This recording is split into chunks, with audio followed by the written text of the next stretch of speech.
Waalaikumsalam Waalaikumsalam warahmatullahi wabarakatuh. Waalaikumsalam. Selamat siang teman-teman semuanya. Di pertemuan kedua ya, kita akan membahas terkait dengan konsep dasar dari metode kuantitatif pengambilan keputusan. Nah, sebelumnya, apakah sudah presensi semuanya? Sudah, Bu. Sudah ya? Bu. Nanti linknya akan nanti linknya akan otomatis tertutup di jam 13.35 ya. Sebelumnya mohon maaf, ini tadi agak saya undur 20 menit karena ada beberapa pekerjaan yang harus diselesaikan sebelumnya dan deadline-nya adalah tadi jam 1 siang. Oke, nah kita akan ke materi yang pertama ya, terkait dengan pengambilan keputusan. Nah, perlu teman-teman ketahui, saat ini yang namanya suatu perusahaan atau suatu organisasi itu kan dia beroperasi ke dalam lingkungan yang semakin kompleks. Nah, kenapa kok lingkungan operasional perusahaan itu semakin kompleks ya? Karena adanya perubahan ya dalam kebijakan pemerintah, terus adanya perubahan politik, terus juga adanya kemajuan teknologi yang semakin maju dari waktu ke waktu. Nah, selain itu, perusahaan itu kan juga menghadapi ya yang namanya persaingan yang semakin ketat. Nah, lalu yang perlu teman-teman ketahui di sini sebetulnya melalui implementasi dari metode kuantitatif itu kan adalah untuk membantu ya dari seorang manajer untuk bisa meningkatkan kualitas pengambilan keputusannya secara keseluruhan. Dan juga nanti teknik-teknik dalam metode kuantitatif ini sendiri, dia itu akan lebih mengandalkan pada model matematika dan juga model statistika sebagai dasar dalam pengambilan keputusannya. Jadi bisa disimpulkan kalau sebetulnya teknik kuantitatif atau metode kuantitatif itu dia merupakan suatu alat analisis ya, yang dia itu punya sistematis yang kuat untuk bisa mengeksplorasi kebijakan untuk mencapai tujuan yang telah ditentukan sebelumnya dengan dikembangkan atas dasar model matematika dan juga model statistika. Nah, lalu kalau kita membahas ya terkait dengan cabang utama atau part dari si manajemen kuantitatif itu sendiri. Di slide ini dijelaskan jika manajemen kuantitatif itu secara garis besar dia juga meliputi yang namanya manajemen science. Lalu ada juga yang namanya operations research. Dan yang terakhir ada yang namanya decision science. Nah, kalau kita membahas ya terkait dengan metode kuantitatif, itu sebetulnya ada 3 sifat dari si teknik kuantitatif itu sendiri. Yang pertama adalah terkait dengan kualitas solusinya. Jadi metode kuantitatif itu intinya dia akan membantu untuk meningkatkan kualitas solusi. Walaupun nanti misalkan ya solusi yang dihasilkan itu belum tentu merupakan solusi yang sempurna, tetapi setidaknya dengan menggunakan bantuan dari metode kuantitatif itu akan membantu untuk menemukan solusi yang terbaik untuk berbagai masalah yang sedang dipertimbangkan.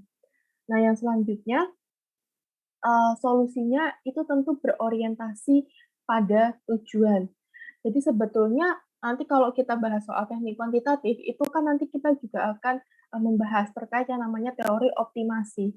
Nah, hal ini sebetulnya bertujuan untuk kayak mengidentifikasi terkait dengan kemungkinan tindakan atau solusi yang terbaik di bawah kendala yang diberikan.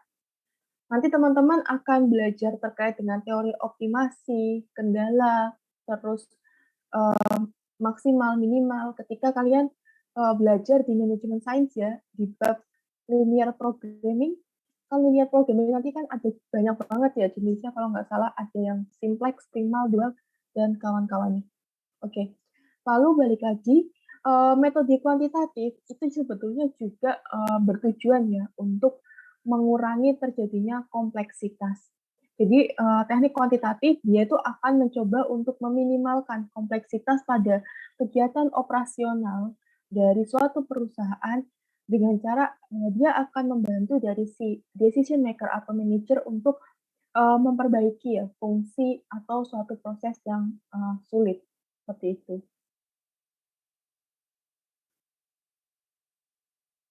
Nah, lalu sebetulnya apa sih, peran dari si, metode kuantitatif? Jadi sebetulnya, metode kuantitatif itu memiliki peranan yang pertama adalah sebagai, dasar ya, dalam melakukan yang namanya analisis ilmiah.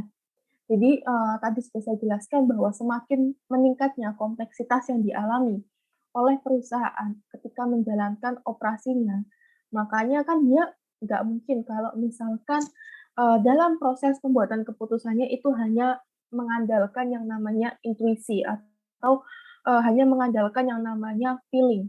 Makanya dia, mencoba untuk menggunakan atau mengimplementasikan dari metode ilmiah untuk bisa mengatasi berbagai permasalahan yang terjadi selama proses operasional tersebut. Nah, lalu metode kuantitatif itu juga berguna sebagai, solusi ya untuk berbagai masalah bisnis. Jadi sebetulnya metode kuantitatif itu bisa diterapkan baik untuk bidang produksi, pemasaran, investasi, keuangan, dan juga berbagai bidang lain. Nantinya terkait dengan solusi ini, dia juga akan menjawab pertanyaan, bagaimana sih sebetulnya sumber daya yang dimiliki oleh suatu perusahaan itu digunakan dalam proses produksinya, sehingga nanti perusahaan itu diharapkan bisa, menghasilkan ya suatu keuntungan yang maksimal.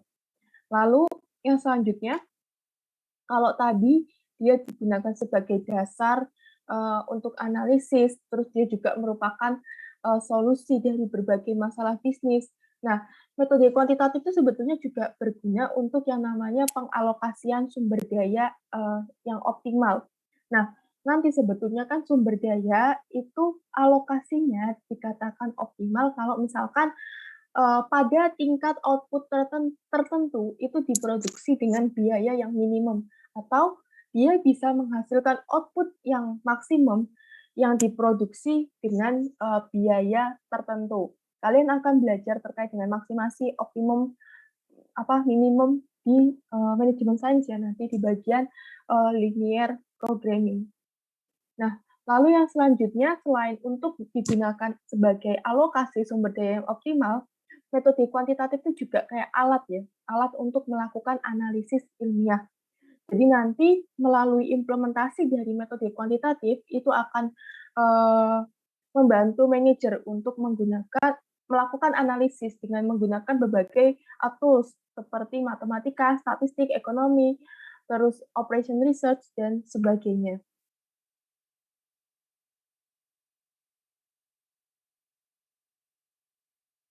Apakah sudah berubah slide-nya?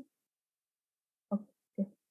Nah, sekarang kita akan membahas ya terkait dengan, problem solving dan juga decision making. Jadi intinya, kalau problem solving dia itu kayak, suatu proses untuk mengidentifikasi ya perbedaan antara, keadaan aktual dan yang diinginkan, dan kemudian mengambil tindakan tersebut untuk menyelesaikan perbedaan tersebut. Sedangkan kalau, decision making itu merupakan, pengambilan keputusan, eee, merupakan suatu bentuk pemilihan dari berbagai alternatif tindakan yang mungkin dipilih, yang prosesnya melalui mekanisme tertentu dengan harapan akan menghasilkan suatu keputusan yang terbaik.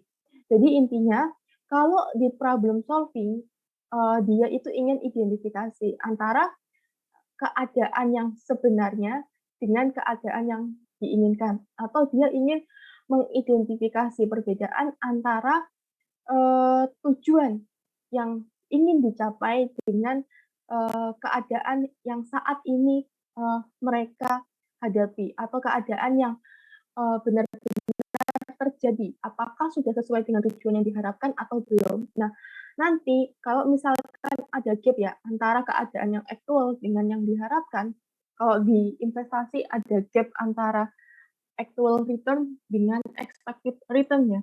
Nah, nanti pada kalau problem solving dia akan kayak mulai menganalisis atau mengidentifikasi kira-kira apa sih yang menyebabkan terjadinya gap tersebut.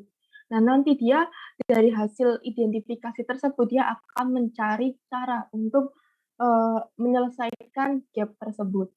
Sedangkan kalau di decision making, yaitu kayak proses pengambilan keputusannya. Nah, sebelum mengambil keputusan, itu kan ada beberapa tahapan yang dilalui. Kita akan bahas di slide berikutnya.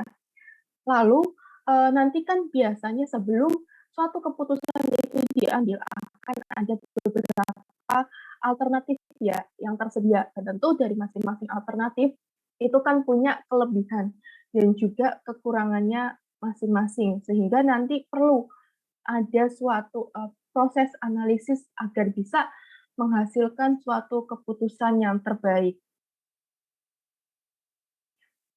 Oke, yang selanjutnya kita akan membahas ya terkait dengan proses dalam pengambilan keputusan. Nah, secara garis besar kalau teman-teman perhatikan pada gambar berikut ini, uh, bisa dikategorikan menjadi dua ya teman-teman. Yang pertama itu ada tahapan structuring the problem, terus yang kedua itu ada yang namanya analyzing the problem. Kita bahas dulu dari tahapan yang structuring the problem. Sebentar.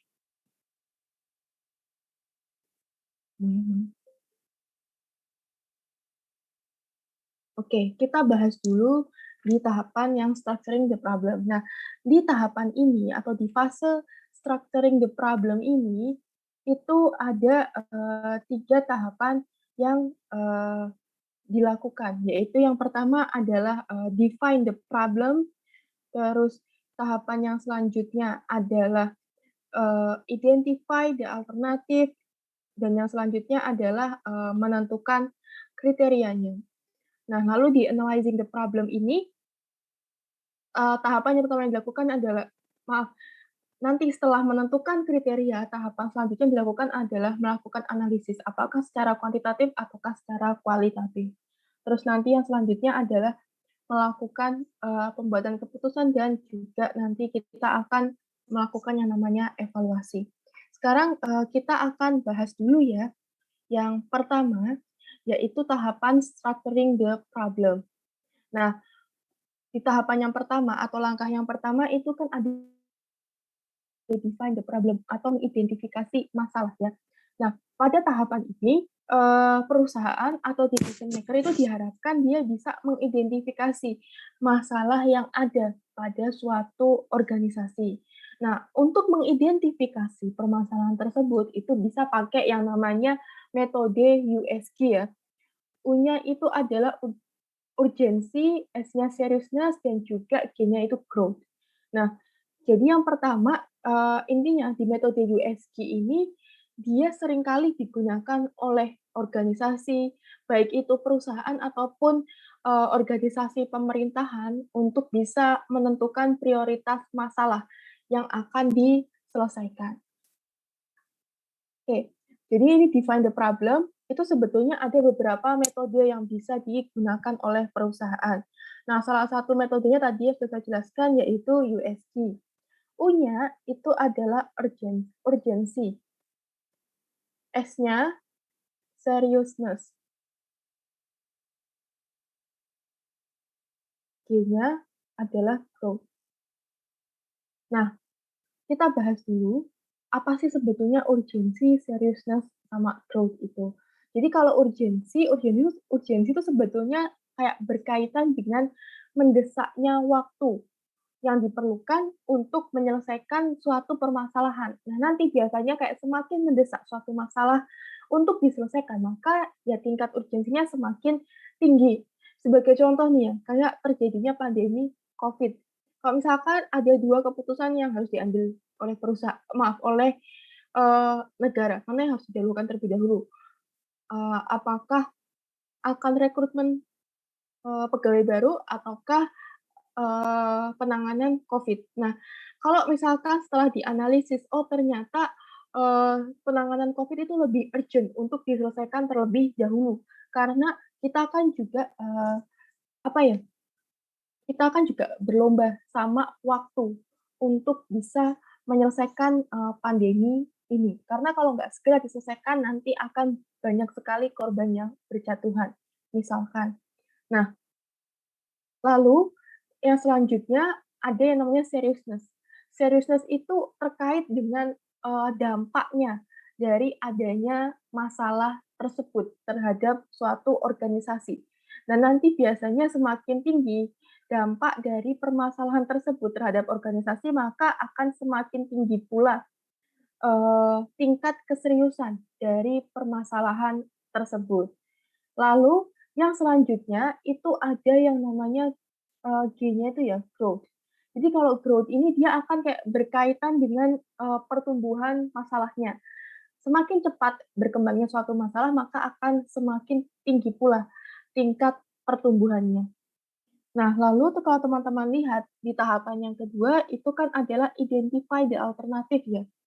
Jadi nanti setelah, permasalahan yang dihadapi itu dirinci dan juga tersusun dengan baik, maka perlu dipikirkan kira-kira langkah-langkah apa saja sih kalau atau enggak alternatif apa saja sih yang diperlukan untuk bisa memecahkan permasalahan tersebut. Nah, nanti setelah ada alternatifnya tersebut, dia akan kayak menentukan kriteria pengambilan keputusannya. Nanti selain itu dia juga akan mengevaluasi alternatif tersebut. Apakah, kebutuhan yang diidentifikasikan itu akan dipenuhi atau diselesaikan melalui masing-masing alternatif yang tersedia. Lah lalu nanti ya di tahapan setelah menentukan kriteria, itu kan kita akan melakukan analisis problemnya. Kita akan menentukan apakah analisisnya dilakukan secara kualitatif kah ataukah secara kuantitatif. Nanti setelah tahapan ini kita kan juga akan yang namanya tadi mengevaluasi alternatifnya. Setelah alternatif tersebut dievaluasi, tahapan yang selanjutnya adalah tahapan pembuatan keputusan. Nah, pada tahapan pembuatan keputusan dan pelaksanaan keputusan tersebut, si, decision maker itu mereka harus bersedia ya, untuk yang namanya menerima dampak, baik dampak yang positif ataupun dampak yang negatif. Nah, nanti setelah keputusan tersebut dibuat, akan ada yang namanya tahapan pemantauan dan juga evaluasi dari hasil pelaksanaannya seperti apa. Nanti dia akan mengukur ya, kinerja aktualnya dengan tujuan yang ingin dicapai. Apakah sudah sesuai atau, belum. Oke, di sini sebentar, ini kok nggak bisa dihapus.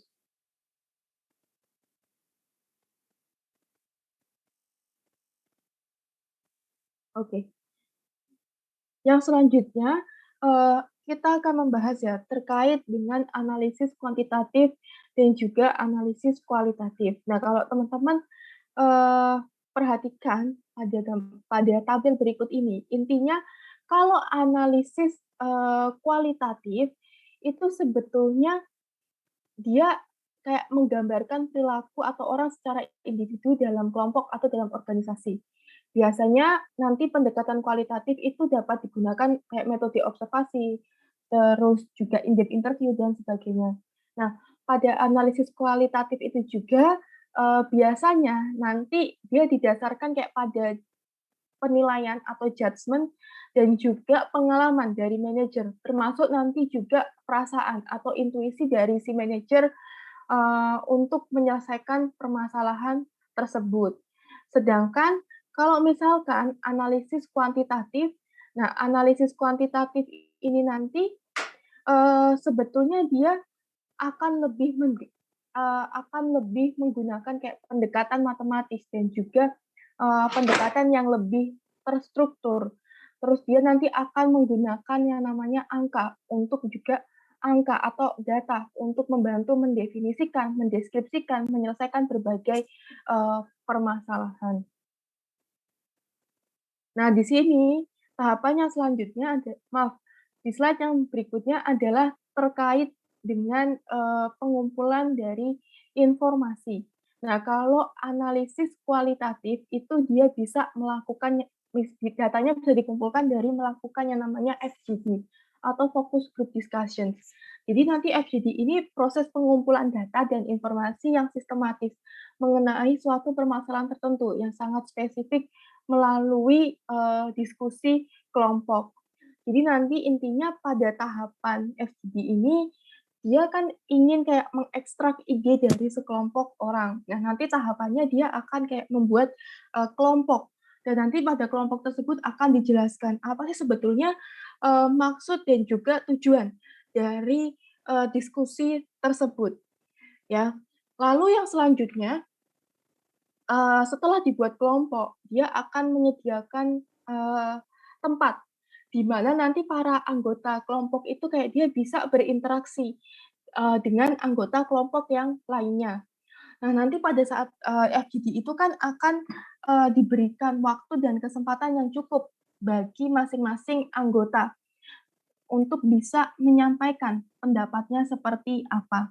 Nah, nanti akan ada kayak fasilitator atau moderator yang dia akan kayak mencatat ide-ide yang dihasilkan seperti apa. Nah, nantinya ide-ide yang dihasilkan tersebut atau solusi alternatif yang tersedia tersebut itu akan, dianalisis, dinilai, dan juga, diprioritaskan untuk dijadikan sebagai dasar dalam pengambilan keputusan. Lalu ada juga kalau di sini yang namanya in-depth interview ya. Jadi kalau in-depth interview itu proses untuk, mendapatkan keterangan terkait tujuan penelitian dengan cara, bisa melakukan yang namanya tanya jawab secara tatap muka antara si pewawancara dengan responden atau orang yang diwawancarai.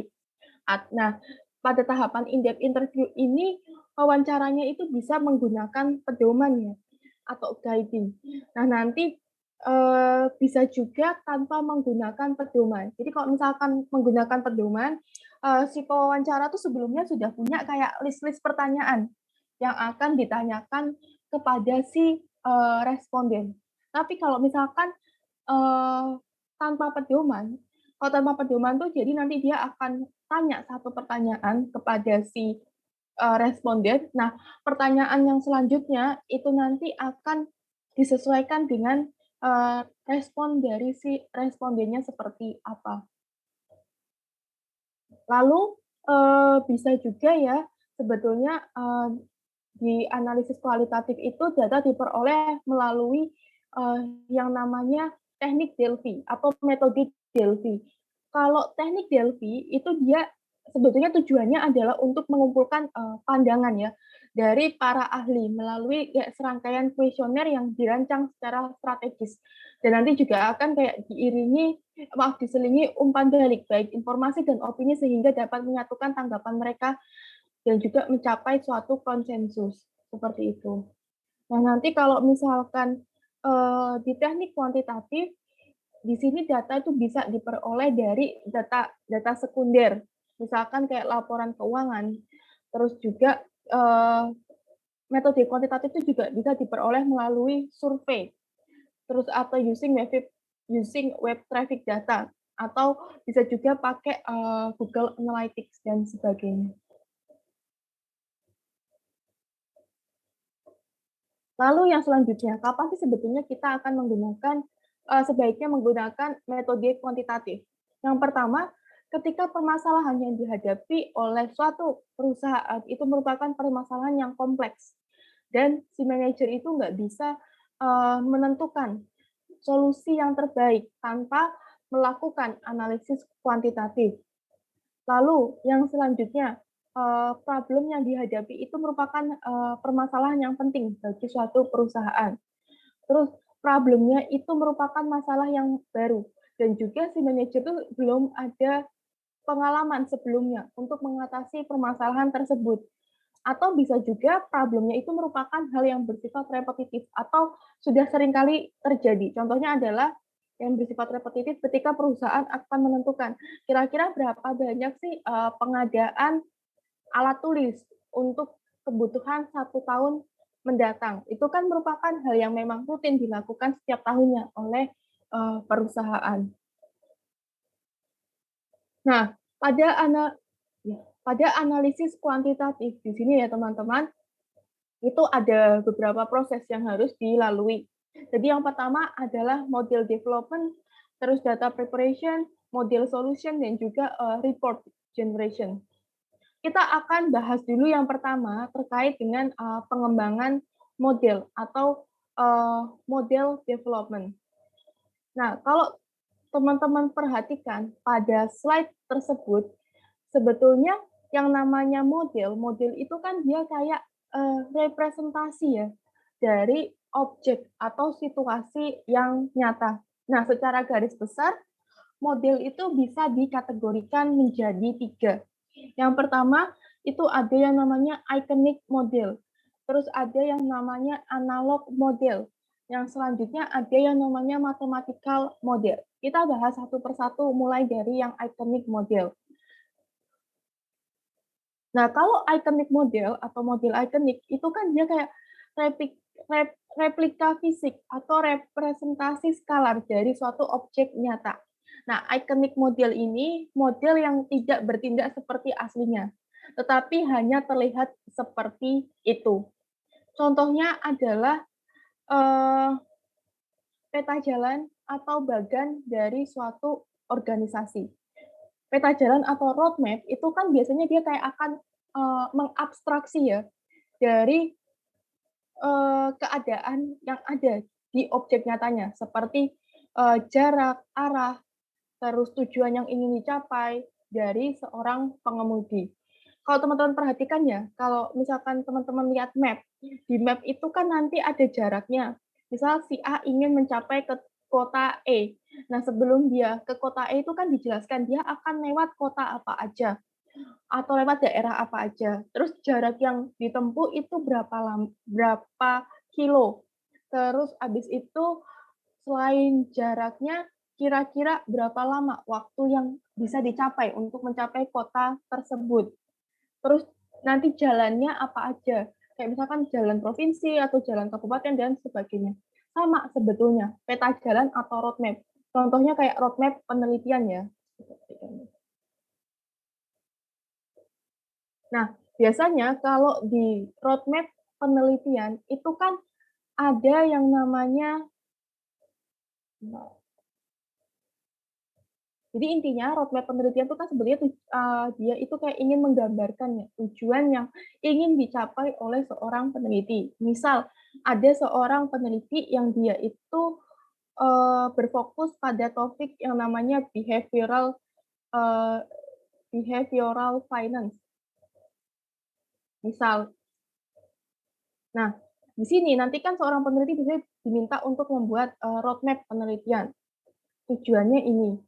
Nah, nanti sebelum dia bisa mencapai topik akhir dari behavioral finance, di sini kan ada beberapa kota-kota ya yang akan dilalui.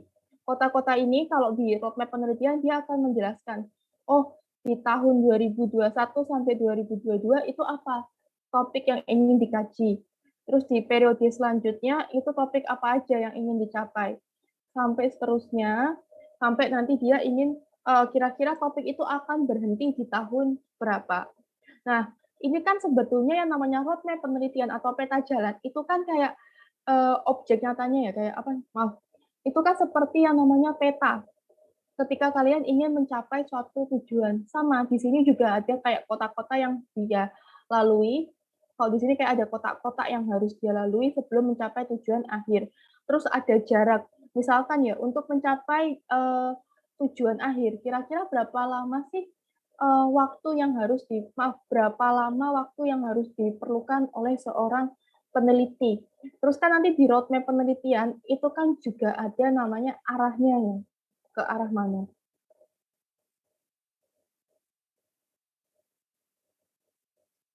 Lalu yang selanjutnya ada yang namanya model analog.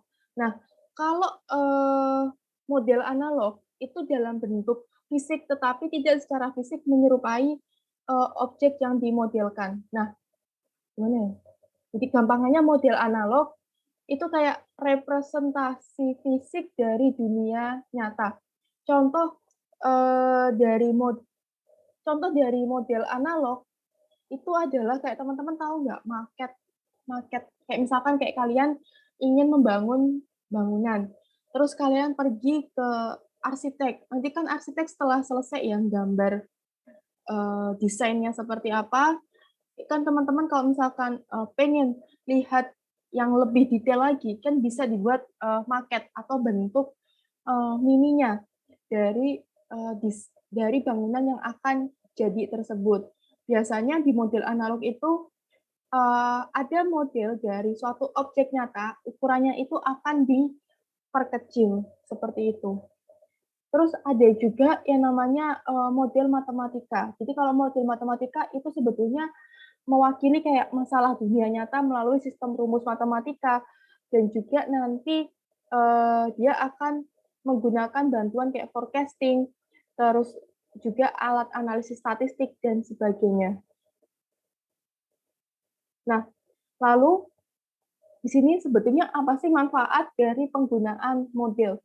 Secara garis besar itu model dia itu memiliki fungsi atau memiliki manfaat.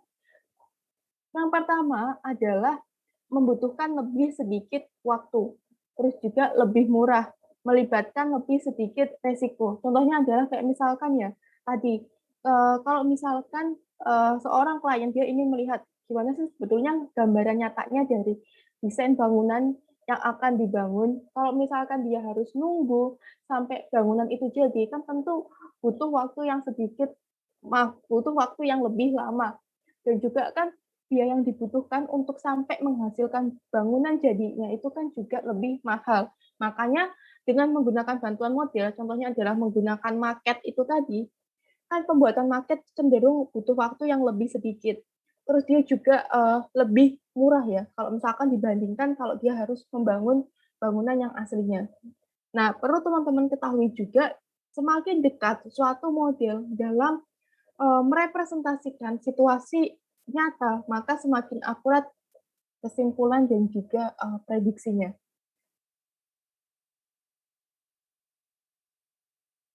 Oke, yang selanjutnya teman-teman kita akan membahas ya terkait yang namanya model matematika. Nah, di sini model matematika itu dia punya beberapa karakteristik atau dia harus memenuhi beberapa kriteria. Kriteria yang pertama itu adalah modelnya itu harus sederhana dan sedapat mungkin bisa dengan mudah dipahami atau dipelajari.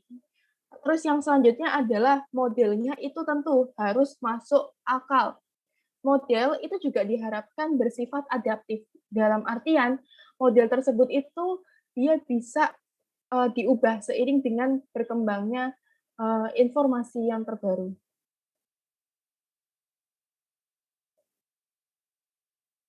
Nah, kalau teman-teman perhatikan pada slide tersebut, model matematika itu sebetulnya dia punya beberapa komponen ya. Jadi yang pertama itu ada yang namanya objective functions atau fungsi tujuan. Nah, fungsi tujuan itu sebetulnya kayak ekspresi matematis yang dia emang menggambarkan tujuan masalah. Seperti apakah dia ingin memaksimalkan keuntungan ataukah dia akan meminimalkan biaya. Nah, terus di apa namanya? Komponen dari matematika modul yang selanjutnya itu ada yang namanya kendala atau constraint. Jadi kendala itu kayak serangkaian batasan yang dihadapi oleh suatu perusahaan. Contoh batasan yang dihadapi adalah kayak adanya kapasitas produksi dan sebagainya. Terus ada juga yang namanya variabel keputusan. Jadi kayak variabel keputusan itu kan input yang dapat dikontrol. Terus biasanya kayak variabel keputusan ini juga terkait dengan alternatif keputusan yang ditentukan oleh si pengambil keputusan. Seperti misalkan berapa banyak sih jumlah unit yang akan diproduksi pada periode pertama kuartal 2021 kayak gitu. Terus juga ada yang namanya uncontrollable input ya. Jadi kalau uncontrollable input itu kayak faktor lingkungan yang tidak berada di bawah kendali dari si decision maker. Contohnya adalah faktor eksternal yang di luar kendali pengambil keputusan, terjadinya bencana alam, terus perubahan kondisi politik di suatu negara, dan sebagainya.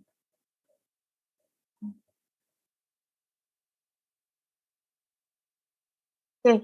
Nah, eee, yang selanjutnya terkait dengan model matematis. Di sini salah satunya ada yang namanya model, eee, stokastik ya. Jadi model stokastik itu dia, seringkali digunakan untuk membantu membuat, keputusan investasi. Nah, nanti, sebetulnya pemodelan stokastik itu dia akan, menyediakan data dan juga dia akan memprediksi dari suatu hasil yang menjelaskan terkait dengan tingkat ketidakpastian atau, tingkat kerandoman dari suatu variabel, tertentu. Nah, nanti hal yang salah satu metode kok hal sih, salah satu metode yang bisa digunakan untuk membantu menganalisis dari model stokastik ini adalah teman-teman bisa pakai yang namanya simulasi Monte Carlo. Jadi simulasi Monte Carlo itu dia kayak bisa mensimulasikan gimana sih sebetulnya kinerja dari suatu portofolio berdasarkan distribusi, probabilitas return saham individu. Jadi nanti intinya di variabel, stokastik itu, dia akan, berfokus ya untuk menghitung dan juga memprediksi dari suatu hasil berdasarkan, volatilitas dan juga variabilitas dari suatu data. Nanti semakin banyak variasi dalam model stokastik akan tercermin pada jumlah, variabel input. Sebetulnya kayak stokastik, deterministik, itu kalian saya nggak tahu ya kalau di sini anak keuangan dapat atau enggak, tapi biasanya waktu saya di UGM itu kalau anak keuangan pasti dapat yang namanya mata kuliah ekonometri. Jadi di ekonometri itu, kita akan bahas model stokastik, model deterministik, dan juga, gimana sih sebetulnya ngolah data keuangan itu yang seharusnya seperti apa. Oke. Yang selanjutnya adalah tahapan, data preparation ya, atau persiapan, dalam pengumpulan data. Nah, biasanya perusahaan itu kan akan ada banyak banget sumber datanya ya, sehingga kan perlu disortir. Lalu, yang selanjutnya agar proses pengumpulan datanya itu bisa tepat, di sini ada beberapa hal ya yang perlu dipahami oleh perusahaan atau oleh decision maker. Jadi yang pertama, ketahui sebetulnya tujuan kamu mengumpulkan data itu apa sih?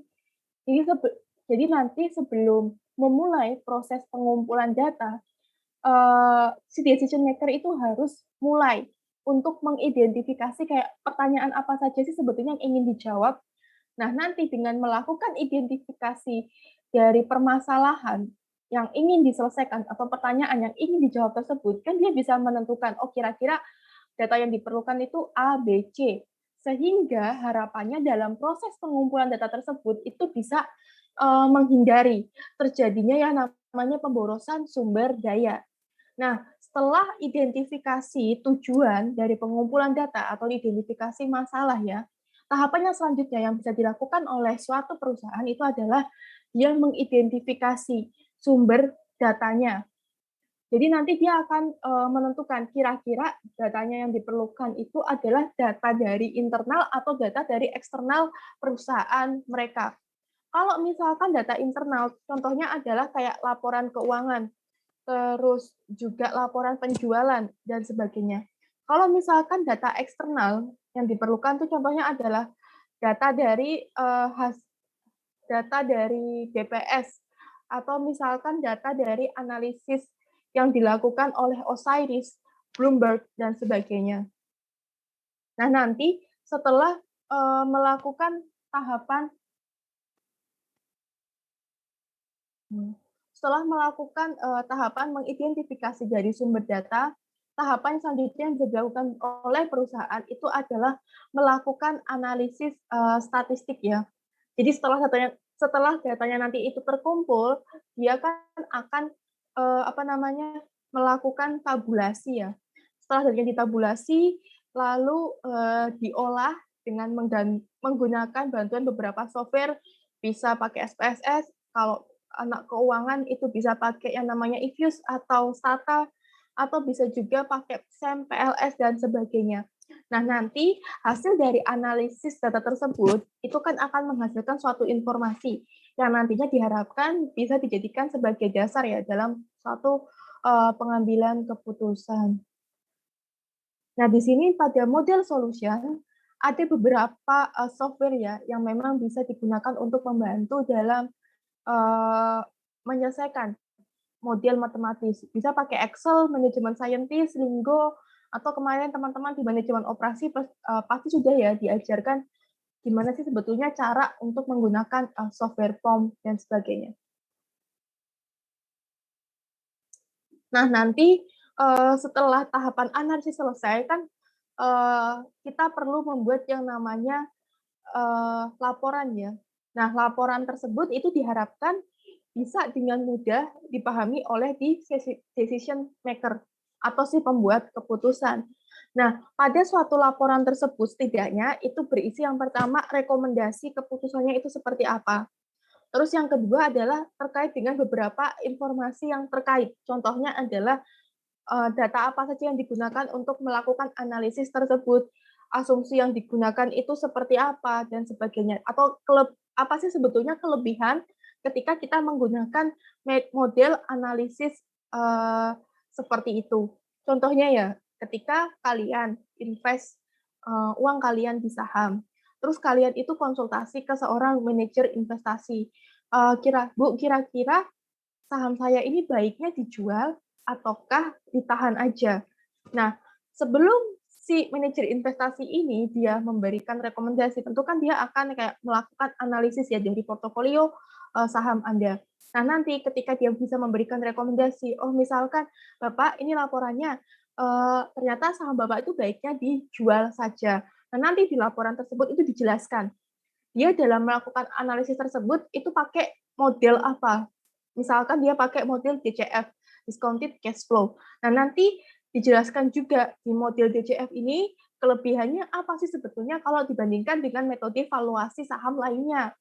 Nah, nanti setelah itu juga dijelaskan untuk melakukan analisis DCF ini kira-kira asumsi apa saja sih yang mendasari misalkan dijelaskan kayak cash flow-nya selama berapa periode itu nggak boleh negatif, tingkat pertumbuhannya juga harus gimana kayak gitu.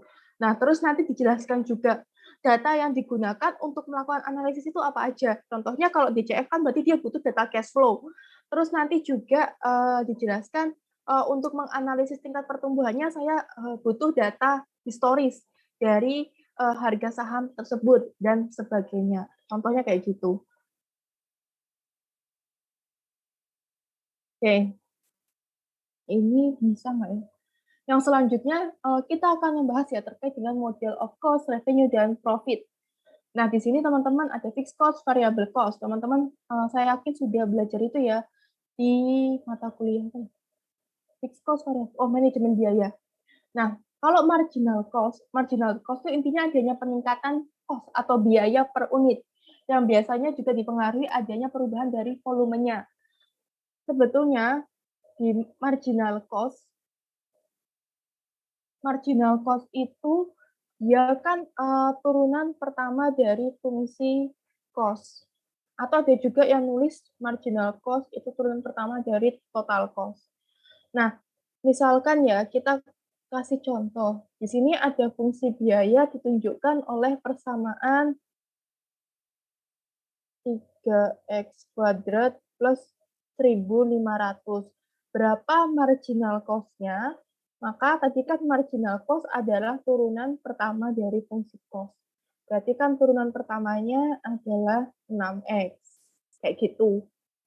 Saya yakin teman-teman sudah belajar ini ya. Di Matbis sudah ya? Di bab linear programming? Maaf, di persamaan linear. Sepertinya sudah, Bu. Sudah ya. Nanti kalian akan belajar ini lebih detail lagi di ekonomi manajerial. Nah, lalu yang selanjutnya itu ada yang namanya marginal revenue. Marginal revenue itu dia kayak peningkatan dari total revenue per unit yang dipengaruhi oleh adanya perubahan volumenya. Nah, di sini marginal revenue itu kan turunan pertama dari fungsi revenue. Sama, misalkan ada fungsi revenue ditunjukkan oleh persamaan 1000X plus 1325. Berapakah marginal revenue-nya? Berarti ini turunan pertamanya 1000. Contohnya kayak gitu. Loh,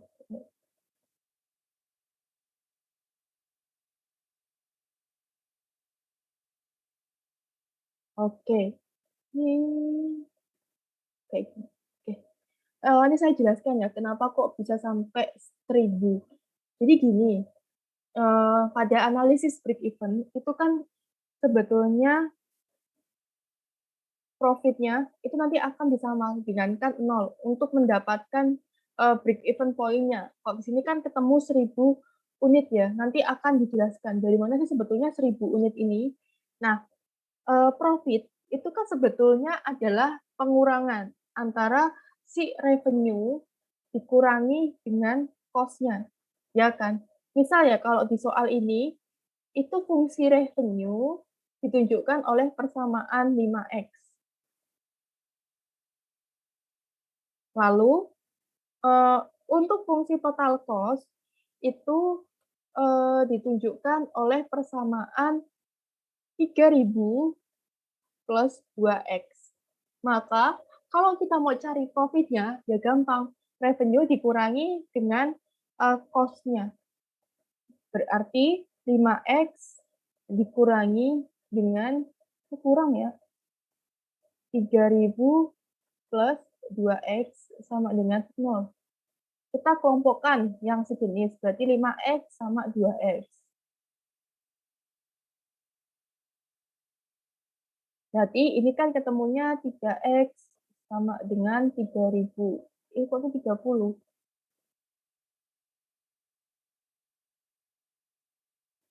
Sehingga X-nya nanti ketemu 1000 unit.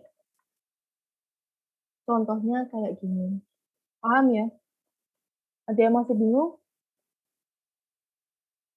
Paham, Bu. Oke, saya clear.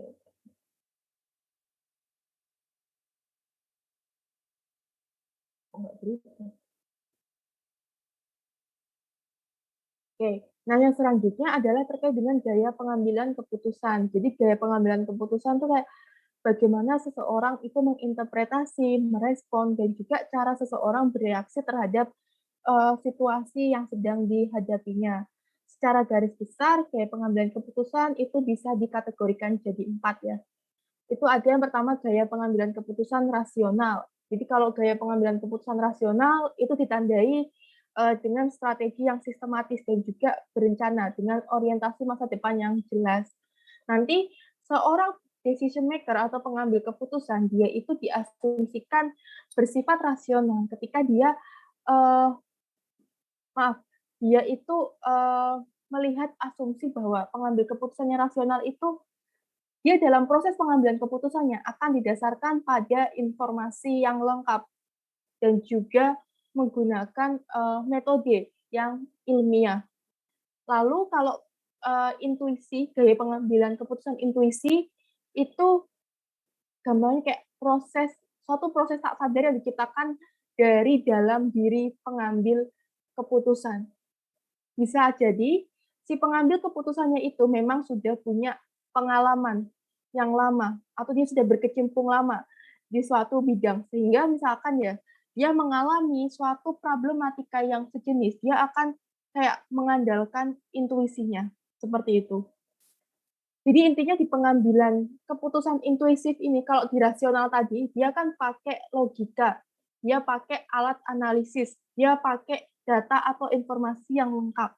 Nah, kalau di gaya pengambilan keputusan yang intuisi ini, yang namanya intuisi ya, dia akan lebih mengandalkan kayak aspek emosionalnya. Nah, kapan sih sebetulnya pengambilan keputusan intuisi itu bisa digunakan?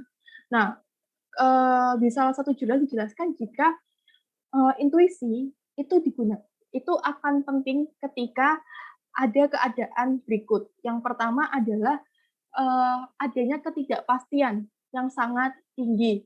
Terus hanya ada sedikit alternatif atau sedikit tahapan yang tersedia. atau panduannya yang untuk menyelesaikan permasalahan tersebut itu belum begitu banyak. Terus yang selanjutnya adalah bila data yang digunakan untuk analisis tersebut ternyata datanya tuh nggak relevan atau data yang digunakan itu sangat terbatas. Dan yang selanjutnya, keputusan intuisi ini bisa digunakan jika waktunya itu terbatas dan ada tekanan untuk segera mengambil keputusan, seperti itu. Lalu yang selanjutnya itu ada yang namanya, gaya pengambilan keputusan indecisiveness atau keraguan. Dan nanti kalau gaya pengambilan keputusan indecisiveness ini atau keraguan ini, dia tuh kayak akan cenderung menghindari situasi pengambilan keputusan, atau dia itu akan, apa ya, ragu-ragu untuk membuat suatu keputusan atau memilih dari suatu pilihan. Kenapa kok mereka ragu-ragu? Ya karena sebetulnya orang ini tuh dia sangat selektif ya dalam proses pengambilan keputusan. Tetapi sayangnya, informasi yang tersedia itu kurang begitu lengkap. Lalu yang selanjutnya ada juga yang namanya gaya pengambilan keputusan yang dependen. Jadi kalau gaya pengambilan keputusan dependen ini, dia intinya kayak menolak untuk bertanggung jawab atas pilihan mereka. Jadi nanti yang namanya dependennya, dia akan kayak melibatkan orang lain untuk juga bertanggung jawab terhadap keputusan yang dibuat tersebut. Nah, biasanya dia akan melemparkan tanggung jawab tersebut kepada kayak figur otoritas. Sebagai contoh ya, misalkan ketika ada seorang mahasiswa, dia ditanya mau kuliah di mana, terus dia tuh kayak misalkan masih bingung, dia mau kuliah jurusan apa dan di mana. Nah, lalu misalkan orang tuanya tuh ambis, oh you harus masuk kedokteran, kamu harus sekolah di kedokteran Univ A. Nah, misalkan let's say anaknya itu bisa masuk, tapi di tengah-tengah ternyata di tengah-tengah perkuliahannya ternyata anak tersebut nggak kuat atau dia nggak enjoy sehingga kuliahnya sak-sae, IPK-nya nggak bagus. Nah, ketika orang tuanya itu menyalahkan kayak, "Kenapa kok IPK-mu nggak bagus?" Nanti dia bisa kayak akan melemparkan tanggung jawab tersebut kepada si orang tuanya. Dia akan berkata kayak, "Loh, kan aku disuruh sama, bapak ibu untuk kuliah di kedokteran." Misalkan kayak gitu. Jadi intinya di dependent ini, dia intinya menolak untuk bertanggung jawab atas suatu pilihan, dan mereka akan kayak melemparkan tanggung jawab tersebut kepada orang lain, dan biasanya orang lain tersebut adalah kayak figur otoritas. Figur otoritas tuh orang tua, keluarga, atau atasan dan sebagainya. Oke, yang selanjutnya di sini ada, beberapa elemen ya dalam, pengambilan keputusan. Jadi, pada pengambilan keputusan itu ada yang namanya, kepastian kepastian atau certainty, yaitu informasi untuk pengambilan keputusan itu tersedia dan juga, valid. Lalu ada juga yang namanya, ketidakpastian atau uncertainty. Uncertainty itu keputusan dengan kondisi informasi yang tidak sempurna dan probabilitas suatu kejadian tidak ada. Lalu ada juga yang namanya, resiko. Jadi resiko itu informasi untuk pengambilan keputusannya itu tidak sempurna dan ada probabilitas atas suatu kejadian. Terus juga ada yang namanya konflik, keputusan di mana terdapat lebih dari 2 kepentingan. Untuk teman-teman ketika ngambil, mata kuliah, manajemen keuangan, itu kan sudah dibahas ya terkait yang namanya agensi konflik. Agensi konflik kan terjadi, ketika, masing-masing elemen di suatu perusahaan itu punya kepentingannya masing-masing. Contohnya owner dari perusahaan, tentu dia pengen perusahaannya itu menghasilkan banyak laba. Kalau manajer itu kan dia goal-nya adalah kinerjanya itu kan bisa dinilai dengan baik, seperti itu. Lalu debitur, debitur tentu ingin utangnya dia bisa dibayar tepat waktu, utang dan juga bunganya itu bisa dibayar tepat waktu dan nggak telat. Terus, eee, pemegang saham, kalau pemegang saham itu kan tentu mereka ingin ya mendapatkan yang namanya dividen. Tapi kan sebetulnya kalau kita bahas soal dividen, kemarin di manajemen keuangan sudah dibahas ya terkait dengan teori kebijakan dividen. kan kalau yang namanya dividen itu kan nggak bisa setiap tahun dibagikan. Itu kan tergantung dari kondisi masing-masing perusahaannya. Kalau misalkan dia walaupun mengalami keuntungan perusahaan tersebut untuk memutuskan apakah akan bagi dividen atau enggak, itu kan harus diputuskan melalui yang namanya RUPS ya, Rapat Umum Pemegang Saham. Nah, seringkali dari masing-masing elemen yang terdapat di perusahaan tersebut karena punya kepentingan masing-masing, kalau nggak dijembatani dengan baik, maka bisa terjadi yang namanya agensi konflik tersebut. Oke, yang selanjutnya adalah terkait dengan jenis keputusan. Nah, jenis keputusan itu secara garis besar bisa dikategorikan jadi 3, yaitu ada keputusan terstruktur, tidak terstruktur, dan juga semi terstruktur. Kalau keputusan terstruktur, intinya dia sifatnya itu repetitif atau berulang dan rutin, melibatkan suatu prosedur yang jelas dan dalam penanganannya. Terus kalau keputusan semi terstruktur itu sebagian masalahnya memiliki jawaban yang jelas tersedia. Terus juga ada prosedur yang setelah disetujui bersama atau ada kayak SOP-nya. Nah, kalau keputusan tidak terstruktur, itu pengambil keputusan harus memberi penilaian, evaluasi, dan pengertian untuk memecahkan masalah. Terus setiap keputusan itu baru penting dan tidak rutin. Lalu tidak ada prosedur yang disetujui bersama dalam proses pengambilan keputusannya. Oke, nah ini adalah kayak gambaran dari jenis keputusan yang sudah dijelaskan di slide yang berikutnya. Jadi intinya kalau keputusan terstruktur tadi kan sifatnya adalah repetitif ya atau berulang dan rutin terjadi. Terus ada prosedur yang jelas atau ada SOP yang jelas dalam penanganannya. Contohnya adalah untuk menentukan kelayakan lembur, mengisi persediaan, terus juga menawarkan kredit kepada pelanggan, menentukan penawaran khusus kepada pelanggan, dan sebagainya. Lalu kalau keputusan semi terstruktur itu ada sebagian masalahnya memiliki jawaban yang jelas tersedia. Terdapat prosedur yang telah disetujui bersama. Jadi gampangnya contoh dari keputusan semi terstruktur itu kayak merancang rencana pemasaran, mengembangkan anggaran departemen. Untuk mengembangkan anggaran dari masing-masing departemen itu kan tentu ada SOP yang telah disepakati bersama ya. Tapi terkadang dalam mengembangkan anggaran itu kan ada beberapa misalkan hal yang terjadi di luar dugaan. Nah, hal yang terjadi di luar dugaan tersebut itu sebagian sudah ada solusinya, sebagian belum. Sehingga kan perlu dikaji lebih lanjut. Apalagi kalau misalkan ternyata ada perubahan pagu anggaran. Sedangkan kalau ada perubahan pagu anggaran dan belum disosialisasikan, kan ada beberapa yang kita itu sudah tahu harus gimana untuk proses pengambilan keputusannya, sebagian kan ada yang juga belum. Lalu untuk keputusan yang tidak terstruktur, kalau keputusan yang tidak terstruktur itu intinya kan bukan hal yang rutin untuk dilakukan. Terus juga tidak ada prosedur yang disetujui bersama dalam pengambilan keputusannya, atau itu merupakan hal yang baru. Contohnya adalah untuk menentukan sasaran jangka panjang atau tujuan jangka panjang yang ingin dicapai oleh perusahaan, atau menentukan kira-kira kapan sih dia akan keluar atau masuk dari suatu industri.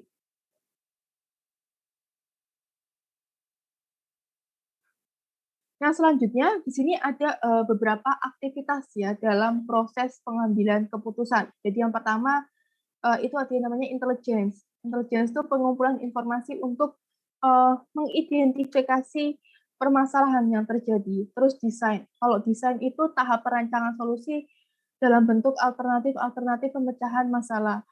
Terus ada juga yang namanya choice. Choice itu tahap memilih dari solusi dari alternatif yang disediakan. Terus ada juga implementasi. Implementasi itu tahap melaksanakan keputusan dan melaporkan hasilnya seperti apa.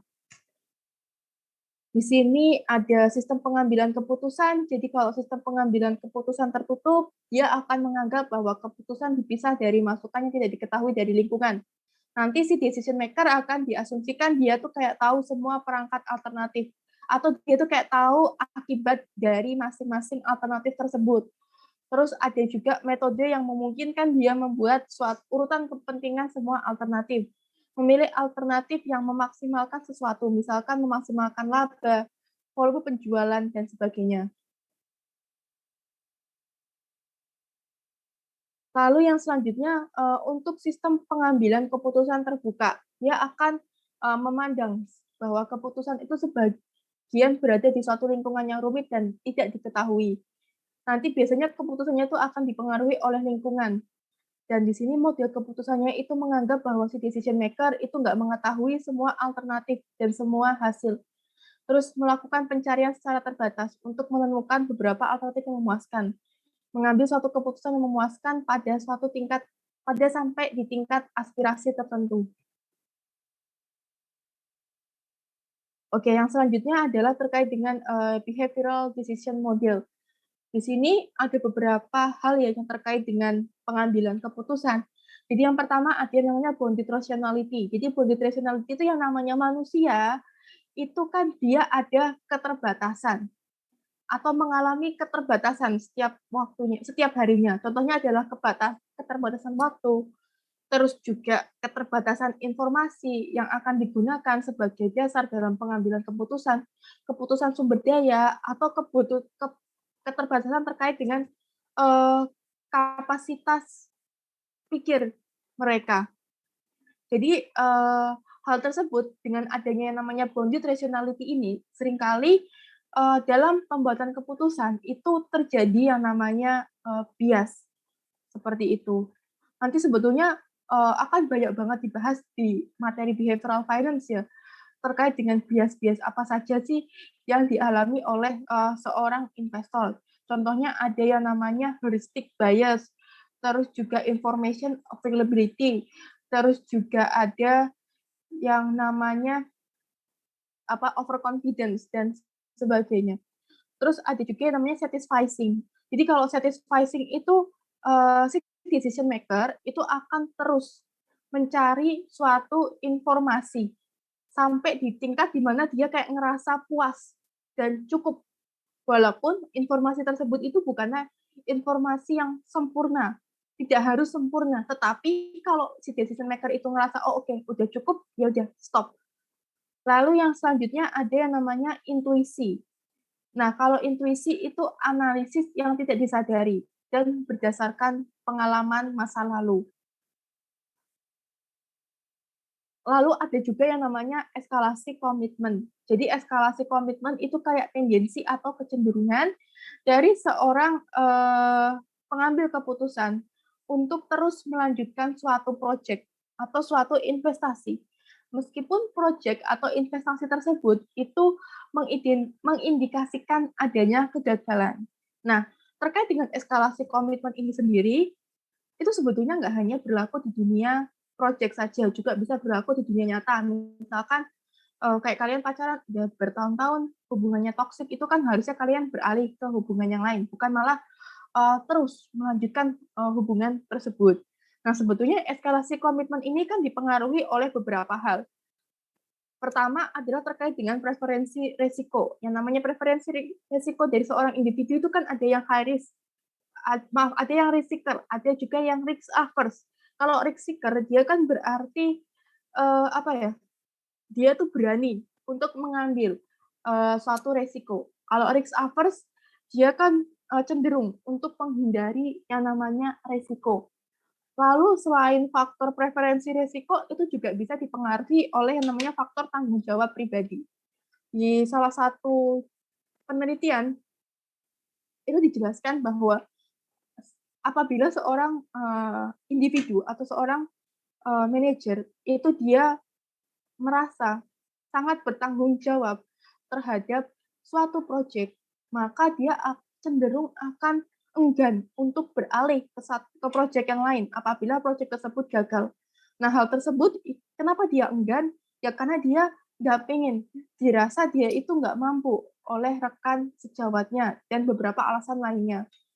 Lalu, eskalasi komitmen itu juga bisa dipengaruhi oleh yang namanya sunk cost. Kalau di manajemen keuangan, yang namanya sunk cost itu kan sebetulnya biaya yang sudah dikeluarkan sebelumnya oleh perusahaan. Yang namanya biaya yang sudah dikeluarkan, itu kan sebetulnya udah nggak lagi relevan untuk dijadikan sebagai dasar dalam pengambilan keputusan. Seperti itu. Oke, teman-teman, sekian materi yang bisa saya sampaikan. Apakah ada pertanyaan? Terjadi resiko dan ketidakpastian, Ibu. Nah, supaya nantinya tidak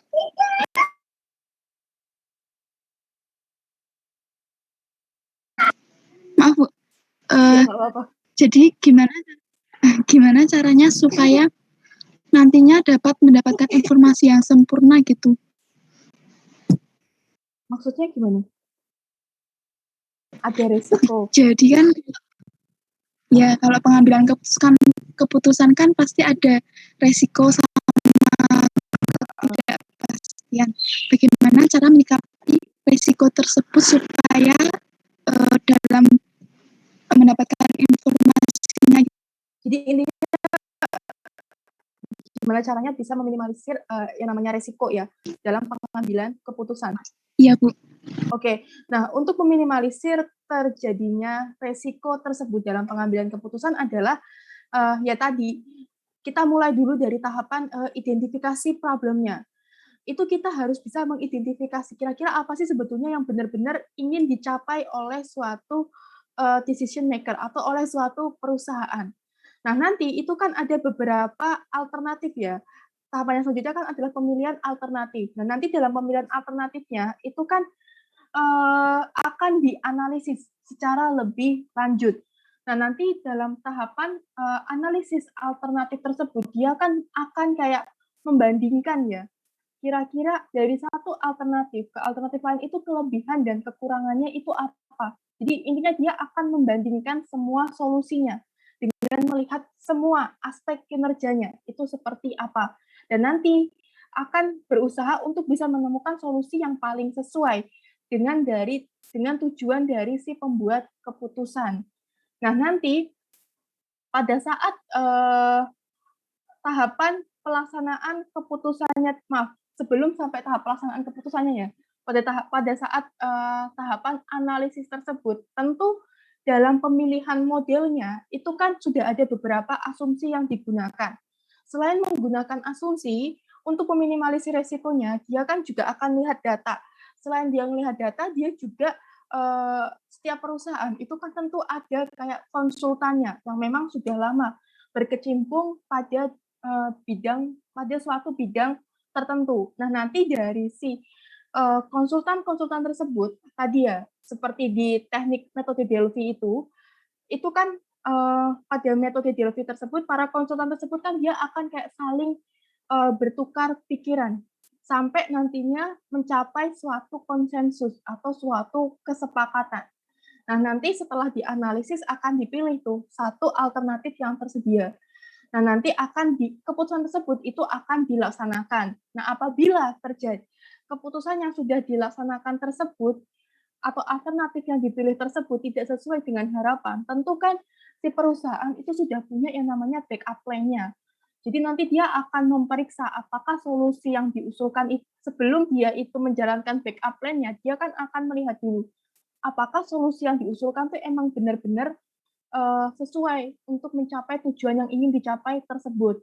Nah, nanti yang selanjutnya dia kan juga akan yang namanya merencanakan secara detail implementasinya dari keputusan tersebut itu seperti apa, ya. Terus nanti setelah direncanakan dengan detail, itu kan akan dianalisis. Oh, misalkan kalau terjadi resiko ini, manajemen resiko apa yang akan kita lakukan?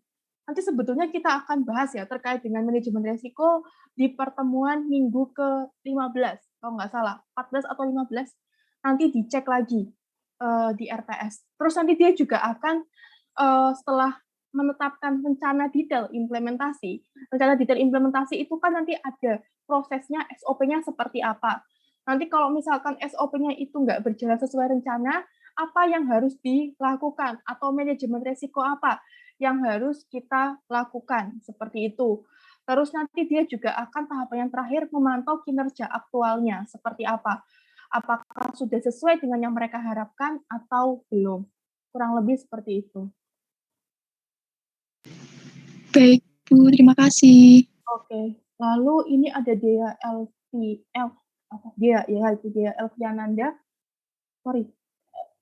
Sebenarnya seberapa penting kriteria nilai harapan atau pertimbangan risiko yang lebih baik menjadi dasar dalam pengambilan keputusan. Ini maksudnya gimana? Oh, nilai harapan. Oh, probabilitas ya? Bukan. Halo? Iya? Maksudnya tuh misalnya kita lebih yang maksudnya penting yang mana antara kriteria nilai harapan atau pertimbangan risiko. Jadi misalnya kalau kriteria mementingkan kriteria harapan tuh nanti keputusannya A. Terus kalau mempertimbangkan risiko itu keputusannya B. Itu yang lebih baik itu yang mana? Nilai harapan tuh probabilitas itu bukan sih maksudnya? Ya, seperti itu. Oke. Jadi gini, sebetulnya sebelum dia melakukan yang namanya menentukan kayak berapa sih sebetulnya probabilitasnya atau nilai harapannya dari suatu kejadian, balik lagi ya, sebetulnya hampir sama kayak pertanyaan Muslihatun. Itu kan sudah ada beberapa tahapan analisis yang akan dia pertimbangkan. Jadi misalkan ketika dia milih alternatif A, itu kan dia sudah misalkan ya ada alternatif A yang dia pilih untuk dilaksanakan. Sebelum dia laksanakan alternatif A tersebut, itu kan dia sudah kayak merencanakan tadi ya, detail implementasinya.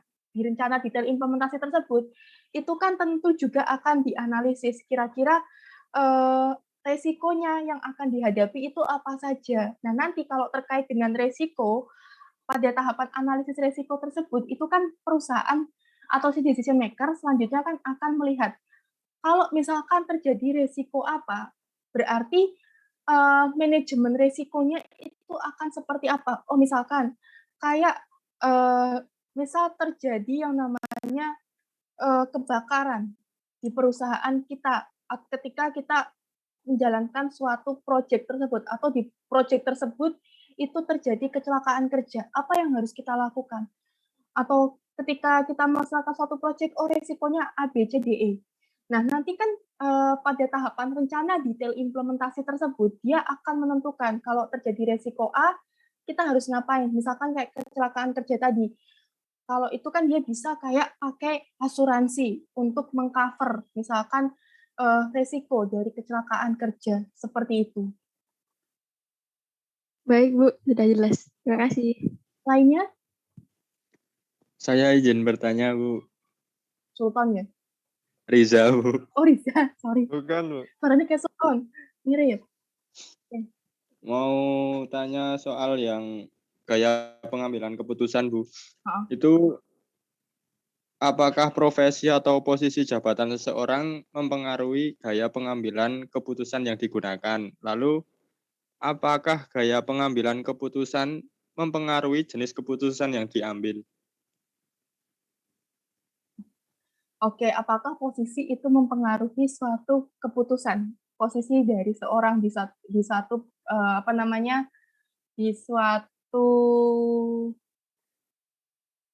posisi seorang di suatu perusahaan itu apakah mempengaruhi terkait dengan gaya pengambilan keputusannya? Itu bisa jadi kayak misalkan ya, saya kasih ilustrasinya. Saya seorang manajer atau seorang direktur yang memang sudah puluhan tahun saya berkecimpung di industri tersebut. Tentu selama puluhan tahun saya bekerja, itu kan sudah beberapa problem yang saya hadapi. Nah, misalkan ketika saya menghadapi suatu problem yang serupa dan juga ternyata dan juga waktunya itu terbatas yang mengharuskan saya untuk segera mengambil keputusan, tentu kan saya akan kayak mengandalkan intuisi saya atau kayak kemampuan saya. Oh, saya sudah pernah mengalami kejadian seperti ini. Maka kalau misalkan ya, oh ternyata ada ketidakhadiran dari karyawannya itu penting. Misal terjadi seperti itu di satu periode. Apa yang harus saya lakukan? Oh, saya sudah pernah mengalami kejadian ini. Maka nanti langkah untuk mengatasi hal tersebut kalau berdasarkan dari pengalaman yang sebelumnya adalah A, B, C, D, E. Seperti itu. Atau misalkan ya, kayak saya adalah pegawai baru. Nah, pegawai baru kan tentu dia kayak informasi masih terbatas, terus dia juga belum punya pengalaman yang lebih banyak, itu seringkali dia akan gaya pengambilan keputusannya tuh indecisiveness atau keraguan. Di satu sisi dia pengen punya atau dia pengen bisa membuat suatu pilihan yang terbaik atau buat keputusan yang terbaik bagi organisasi mereka. Jadi karena mereka masih baru, mereka kan tentu pengen ya, mereka kan akan kayak lebih berhati-hati dan lebih selektif lagi sebelum mereka membuat suatu keputusan. Tetapi seringkali mereka kan ada keterbatasan, misalkan keterbatasan informasi atau keterbatasan datanya, terus juga keterbatasan terkait dengan pengetahuan mereka atas suatu permasalahan, ya karena mereka masih baru, belum punya pengalaman yang banyak, seperti itu. Tadi pertanyaan kedua gimana, Ja? Lupa. Lalu gaya pengambilan keputusan itu mempengaruhi jenis keputusan yang diambil nggak, Bu? Kan tadi jenisnya ada 3, yang terstruktur, semi terstruktur, dan tidak terstruktur itu loh. Oke, jadi gini, kalau terkait dengan jenis keputusan, 1, 2, 3, balik.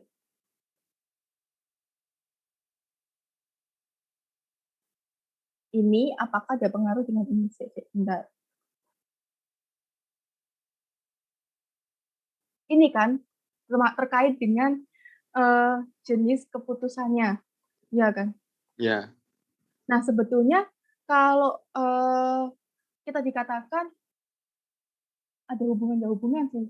Kayak misalkan ya, kayak keputusan terstruktur.